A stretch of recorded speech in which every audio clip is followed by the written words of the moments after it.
Olá pessoal, tudo bom com vocês? André Nascimento por aqui, dando continuidade ao nosso estudo de Direito de Família. Hoje nós iremos falar sobre casamento e união estável. Então, vamos lá?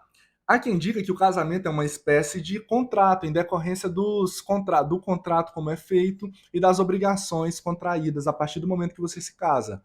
Ou seja, há quem diga que o casamento civil nada mais é do que um tópico específico da área de contratos. No entanto, há quem diga, e há doutrinadores que defendem isso, que o casamento ele nada mais é do que uma instituição, tendo em vista as normas e os efeitos. E eu vou adiantar para vocês que no primeiro link da descrição você pode baixar o meu caderno digital.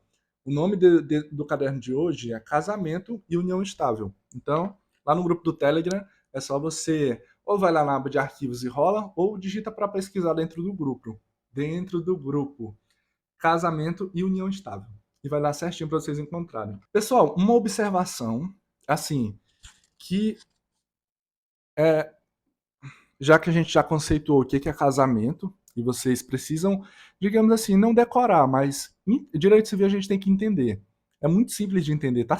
É só escrito, então basta a gente entender. Você entendeu, fica muito mais fácil.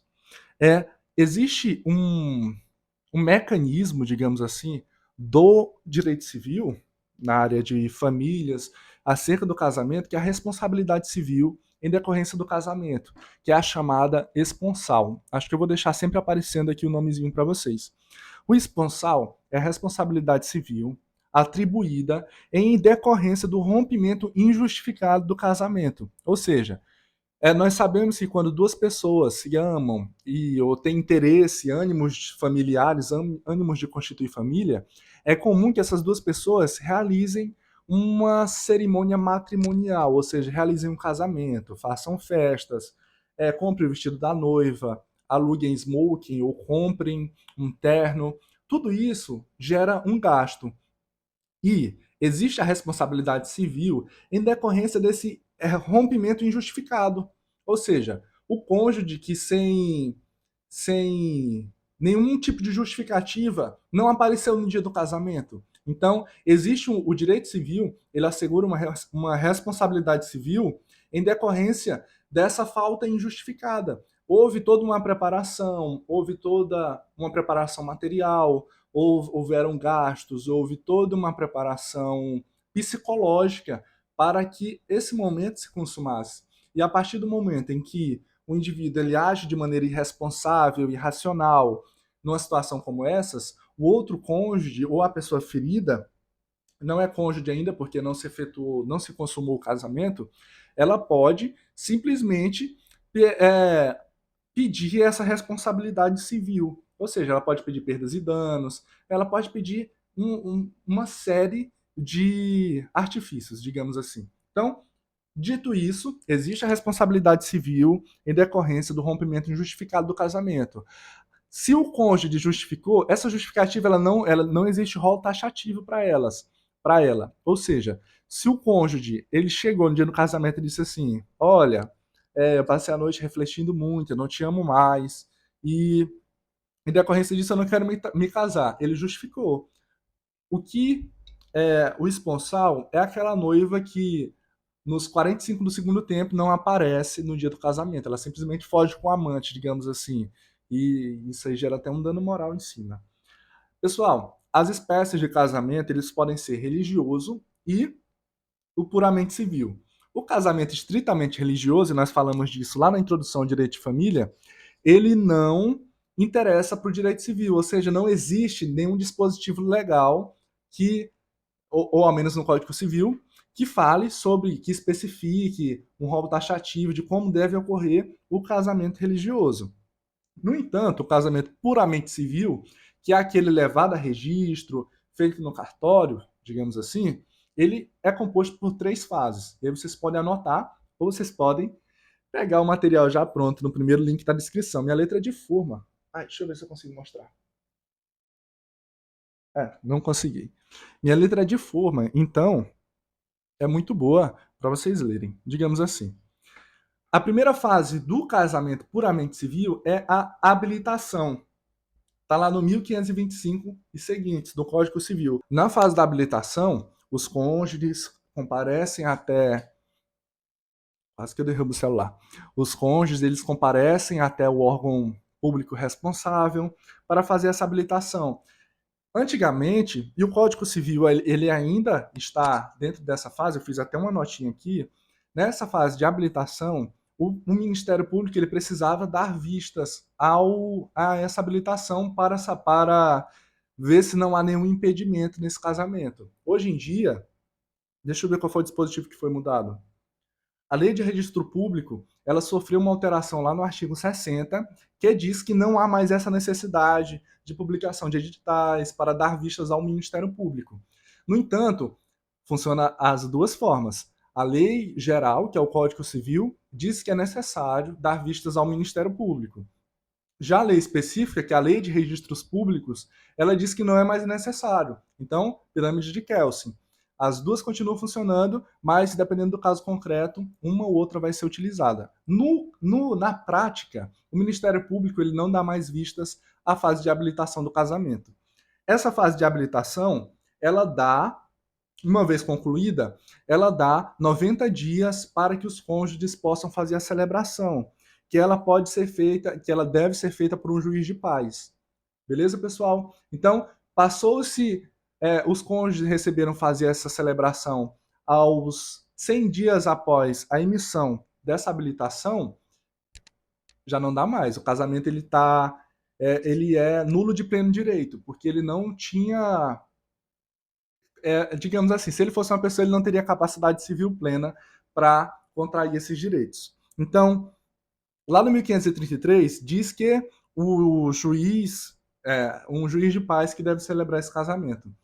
Passado disso, passada a celebração, vem a terceira fase, que é o registro. Então, quando que o casamento puramente civil passa a ter validade? É a partir da celebração. O casamento, conforme nós veremos a seguir, tanto religioso quanto o casamento puramente civil, ele passa a ter validade a partir da celebração, não a partir do registro. Então vamos supor que João casou com Maria e aí foi celebrada por um juiz de paz esse casamento, e João veio a falecer 5 minutos após o final da celebração. Ou seja, o casamento não foi registrado ainda, ele só foi celebrado. Então, o direito da viúva, digamos assim, ela já está assegurado porque o casamento ele tem validade civil desde a celebração. Pessoal, outra modalidade de casamento é o casamento, nós já falamos, casamento religioso, que não interessa ao Código Civil, ao direito civil brasileiro. Nós temos o casamento puramente civil, que segue esses 3 requisitos que eu falei: a habilitação, a celebração, e depois ele é levado ao registro, tendo efeitos desde a celebração. No entanto, nós temos o casamento... Eu tomei café ainda agorinha. No entanto, nós temos o casamento religioso com efeitos civis.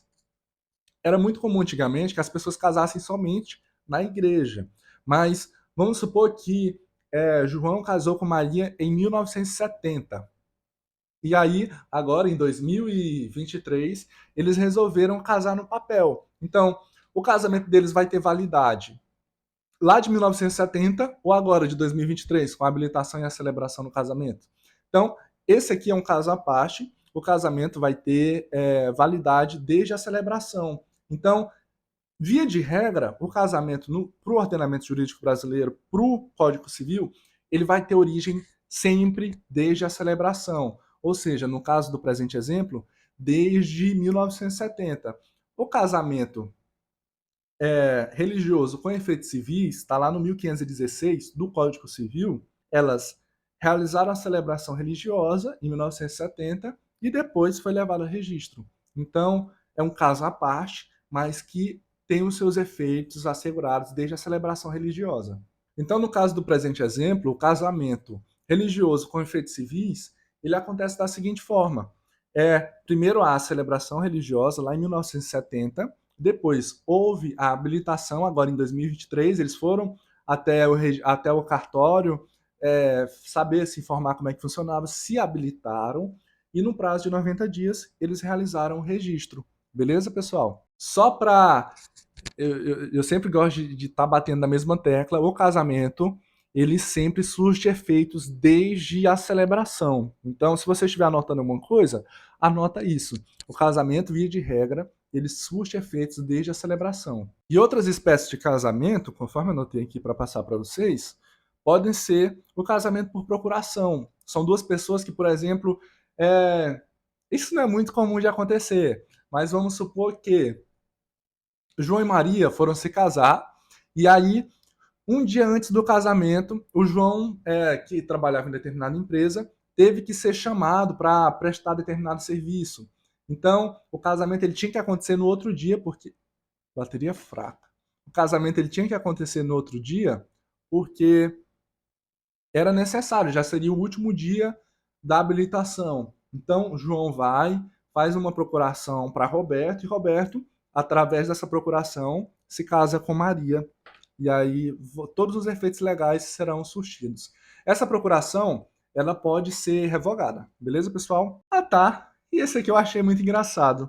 O casamento pode ser também na modalidade nunculpativo, que está lá no artigo 1540, que é o cônjuge em eminente estado de morrer. João já tem 99 anos, está com câncer, mas o sonho de João era casar com Mariazinha. Então, o ordenamento jurídico brasileiro vai dizer que eles podem se casar, no entanto, serão necessárias haverem 6 testemunhas sem nenhum tipo de vínculo com João, que irão, diante de um juiz de paz, da boa fé que João está com, apesar de estar doente, apesar de estar em eminente risco de morte, ele está em pleno gozo das suas faculdades mentais, ou seja, ele está casando porque ele quer.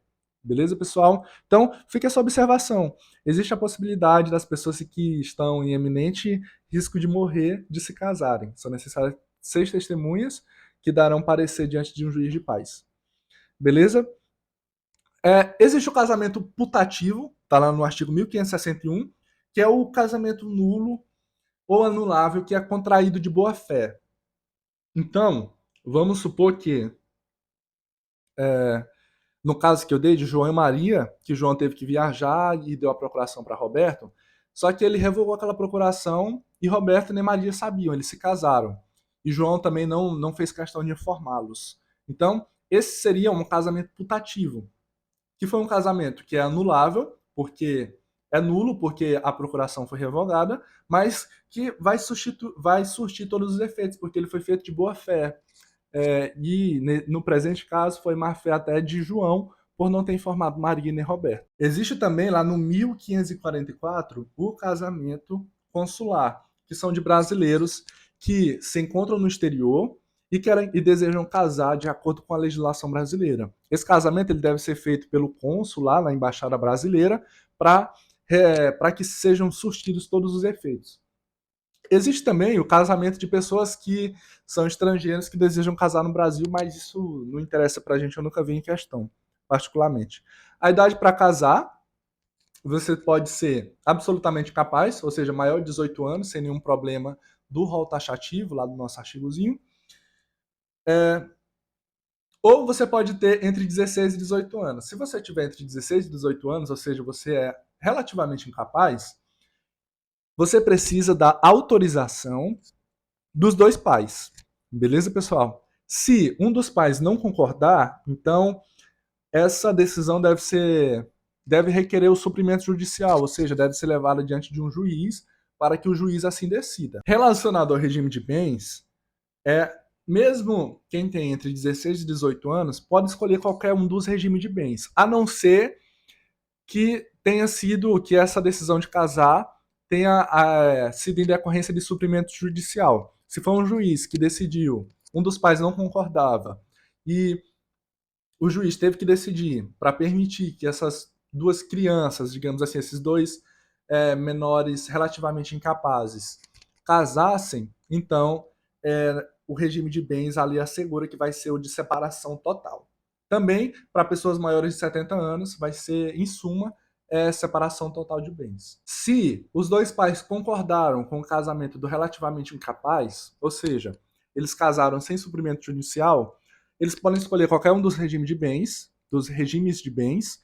No entanto, o menor incapaz, ou o menor relativamente incapaz, falando de maneira correta, ele vai precisar de um procurador para que seja feita a escolha do regime de bens. O casamento da pessoa menor de 16 anos, ele não possui idade núbil para casar, ou seja, ele é absolutamente incapaz. Ele é um casamento nulo de pleno direito. A prova do casamento se faz justamente pela certidão, ou seja, pelo registro do casamento, diante pelo registro do casamento, não vou me estender muito nisso não. Se, por algum acaso, o cartório pegou fogo e essa pessoa perdeu o registro, ela não vai ter como provar porque aquele registro já não existe mais. Ou seja, ela pode ajuizar uma ação de justificação, isso aqui não interessa para a gente agora. O que é essa ação de justificação? Ela vai justificar para o juiz, por isso que eu amo direito civil, a ação de justificação você vai justificar para o juiz que o cartório pegou fogo e você vai produzir novas provas, sejam testemunhais, sejam por fotos ou por outros tipos de registros. Qualquer um desses registros pode ser aceito pelo juiz. Uma vez que o juiz viu que, de fato, aquele casamento ocorreu, aí ele vai, através de sentença, mandar que seja expedido um novo registro. Então, pessoal, o que a gente tinha para tratar de casamento era isso. Vamos falar de união estável agora. Já tem 20 minutos que eu estou gravando isso. Acho que vai ficar com uns 20 minutos. A união estável está lá no artigo 1723 e seguintes. Pessoal, sempre leiam esses artigos. Eu sei que é um tédio ler a lei seca, mas pega, nem que você passe à vista, porque o direito civil ele é autoexplicativo. O que está lá é o que está lá. Ou seja, os requisitos da união estável está lá no 1723. É uma união pública, contínua, duradoura e com ânimos familiares. Ou seja, eu fui fazer assim, não consegui. Com ânimos de constituir família. Beleza, pessoal? Então, esses são os 4 requisitos básicos para a caracterização da união estável. Uma união pública, contínua, duradoura e com ânimo de constituir família. O ordenamento jurídico brasileiro, desde 1988, para vocês terem noção, ele já assegura que a união estável é uma entidade familiar, porque lá na Constituição Federal, no artigo 226, parágrafo 3, assegura literalmente isso. Então, por isso que eu amo direito civil, porque é muito prático. Se você assistiu a outra aula sobre direito de família, a introdução, você viu que a gente falou que a união estável ela caracterizava um tipo de família informal, porque não existe nenhum tipo de registro. Família formal é aquela família em que os dois cônjuges, os dois indivíduos, eles são casados, conforme a gente falou com os requisitos do casamento. Ah, tá. E a união estável, ela é chamada e conhecida como um ato-fato jurídico. Ó, vocês baixem o material que eu deixei bem explicadinho aqui de laranja para vocês. Mas, em suma, ela independe da vontade do indivíduo. Uma vez que estão presentes os 4 requisitos que eu falei, tô com a garganta ruim. Do 1723, uma vez que estão presentes esses 4 requisitos, então, automaticamente está configurada a união estável. Existem também os impedimentos, está lá no parágrafo 1º, parágrafo 2º, as cláusulas suspensivas, e aí vocês têm que ler a lei seca. Eu vou deixar passando aqui, mas vocês precisam ler. Beleza, pessoal? União estável, conforme já falei para vocês, conforme ocorre no casamento, a união estável de pessoa maior de 70 anos, ela é obrigatória que o regime de bens seja o da separação total de bens. Ou seja, tudo que era meu antes do casamento vai continuar sendo meu depois do casamento. Tudo que era seu também. Tudo que eu conseguir vai continuar sendo só meu. Porque acontecia muito das novinhas casarem com os vovozinhos e em seguida matarem os velhos só para ficar com a herança. Não tem outra maneira de falar isso, eu gosto de ser bem direto. Lá no 1726 assegura a conversão da união estável em casamento, e no 1723, quem encontra-se impedido de casar e contrai união estável, ele está enquadrado no concubinato, tá bom? Eu sempre pensava que concubina era rapariga, mas não. Vamos supor que existe os dois irmãos, é parentesco de segundo grau, colateral de segundo grau. Ou seja, eles são impedidos de casar. Irmão não pode casar com irmão. Se eles casam, é caracterizado um concubinato, porque eles estão impedidos. E eu achava, assim que eu entrei na faculdade, que concubina era rapariga. Mas não, o concubinato, minha garganta já tá ruim, são duas pessoas que estão impedidas de casar. Ou seja, João e Maria são casados, e aí João contrai relacionamento com Josefa. Meus exemplos são excelentes. João contrai união estável lá com Josefa. Então, não é união estável, é concubinato, porque João ele está impedido de contrair união estável e casamento. Beleza, pessoal? Espero que vocês tenham gostado. Primeiro link na descrição. Baixa o material. E é isso. Até a próxima aula. Beijo para vocês e tchau.